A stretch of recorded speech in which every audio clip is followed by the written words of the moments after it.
டேய் என்னதான் இருந்தாலும் அவர் ஒரு உசிர காப்பாத்த கத்தி எடுக்கிறவருடா. அந்த கோபமும் வீமும் இருக்கதானே செய்யும். நான் எங்க விட்டேன்? டாக்டர் என்ன சொன்னீங்க? உங்க டிரைவர் மாணிக்கத்தை பத்தி ஏதோ பெருமையா சொல்லிட்டு இருந்தீங்கல்ல?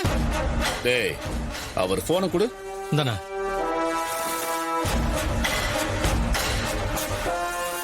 மாணிக்கம். டாக்டர் இப்ப நான் மாணிக்கத்துக்கு போன் போடுவேன். நீங்க என்ன பண்றீங்க? இன்னைக்கு வெளியூர்ல எனக்கு ஒரு முக்கியமான வேலை இருக்கு, அதனால நீ காரை எடுத்துக்கிட்டு வீட்டுக்கு வர வேண்டான்னு சொல்றீங்க. புரிஞ்சா?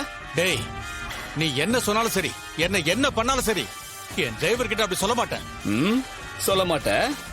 டேய் மேடம் சும்மாவே நின்னுட்டு இருக்காங்க, பாத்துக்கிட்டு இருக்க.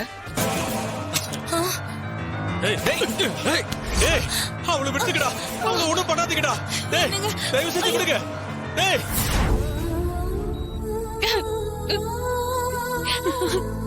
ஏன் அலறீங்க? தைரியமா இருங்க. என் அப்பா ஒரு இடத்துல உட்கார்ந்து நான் பார்த்ததே இல்ல. இவர் இப்படி பாப்பேன்னு நான் நினைக்கவே இல்ல. மாமா எனக்கு ரொம்ப பயமா இருக்கு மாமா. மாமாக்கு எதுவும் ஆகாது, தைரியமா இருங்க, அழாதீங்க. ஐயோ பயமா இருக்குங்க. டேய் சொன்ன கேளுங்கடா, அவளை விட்டுருங்கடா. பாத்தீங்களா, உங்கள மாதிரி நிதானமா ஆபரேஷன் தியேட்டர்ல உடம்புல கத்திய வைக்க நாங்கெல்லாம் படிச்ச டாக்டருங்க கிடையாது. இந்த சிவனாண்டிக்கு கோபம் வரதுக்குள்ள நான் சொல்றதை நீங்க செய்யணும். இல்ல டேய் என்னங்க காப்பாத்துங்க. டேய் வேண்டடா, சொன்ன கேளுங்கடா, அவளை விடுங்கடா, அவளை எதுவும் பண்ணாதீங்கடா. இப்ப என்னடா நீ என்ன சொல்ற அதை பண்ணணும், அதானே?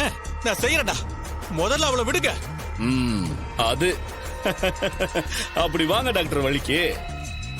தேவையில்லாம கத்த வச்சுக்கிட்டு. இப்போ உன் கார் டிரைவர் மாணிக்கத்துக்கு நான் போனை போடுவேன். இன்னைக்கு நான் லீவு, என்ன பிக்கப் பண்றதுக்கு நீ வீட்டுக்கு வர வேண்டான்னு அவனுக்கு எந்த ஒரு சந்தேகமும் வராத அளவுக்கு நீ பேசணும். புரியுதா? இல்ல மேடம் புரியுது. அவளை ஒண்ணும் பண்ணாதீங்கடா.